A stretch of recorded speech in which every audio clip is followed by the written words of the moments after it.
Assalamualaikum, salam dan bahagia. Perkenalkan, nama saya Yuyun, calon guru penggerak angkatan 11, asal dari Sekolah Dasar Negeri 37 Lubuk Linggau. Saya akan membahas topik modul 1.1, demonstrasi kontekstual mengenai pemikiran Ki Hajar Dewantara tentang pendidikan berpusat pada murid. Filosofi pemikiran Ki Hajar Dewantara, tujuan pendidikan menurut beliau yakni menuntut segala kodrat yang ada pada anak-anak, agar mereka dapat mencapai keselamatan dan kebahagiaan yang setinggi-tingginya sebagai manusia maupun sebagai anggota masyarakat.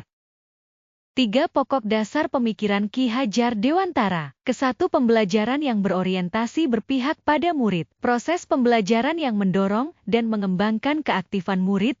Kedua, pendidik menuntut kodrat anak. Kodrat alam bahwa setiap anak sudah membawa sifat atau karakternya masing-masing, sedangkan kodrat zaman berkaitan dengan isi dan irama. Sebagai guru harus membekali keterampilan kepada siswa sesuai dengan zamannya, agar mereka bisa hidup berkarya dan menyesuaikan diri. Ketiga, trilogi pendidikan Ingarso Sung Tulada, di depan menjadi teladan, Ing Madya Mangun Karsa, di tengah membangun motivasi, Tutwuri Handayani, di belakang member dorongan.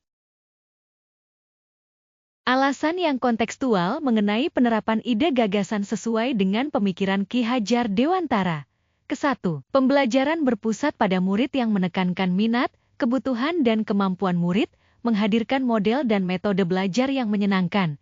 Kedua, tripusat pendidikan merupakan sumber belajar yang erat kaitannya untuk keberhasilan murid, yaitu pendidikan dari keluarga, pendidikan keguruan, dan pendidikan yang ada di masyarakat.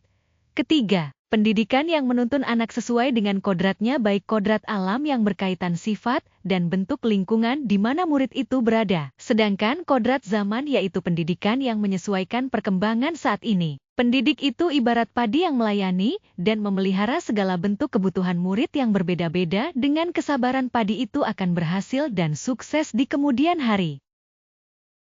Pertama, pembiasan sholat duha dapat meningkatkan ketakwaan dan keimanan kepada Tuhan Yang Maha Esa, selaras dengan pemikiran Ki Hajar Dewantara. Kedua, kunjungan edukatif memberikan ruang belajar mandiri dan eksplorasi pengetahuan baru yang dapat meningkatkan kompetensi belajar murid. Ketiga, pembelajaran menggunakan benda konkret atau belajar sesuai kontekstual dapat meningkatkan motivasi belajar. Keempat, penggunaan media audio visual informasi teknologi merupakan penjabaran kodrat zaman dalam kegiatan pembelajaran di sekolah.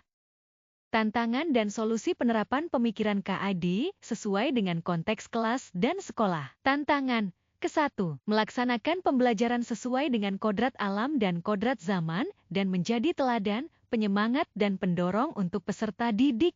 Kedua, menciptakan pembelajaran sesuai pemikiran KAD yaitu pendidikan yang berpihak pada murid. Solusi. Ke-1, menguasai keterampilan abad 21, memilih metode belajar yang menyenangkan dalam pembelajaran dan memahami karakter peserta didik serta bermain sambil belajar karena bermain merupakan kodrat anak. Kedua, mengikuti berbagai pelatihan seminar workshop baik yang ada pada platform Merdeka Mengajar atau lembaga pendidikan lainnya yang berorientasi untuk pengembangan kompetensi guru.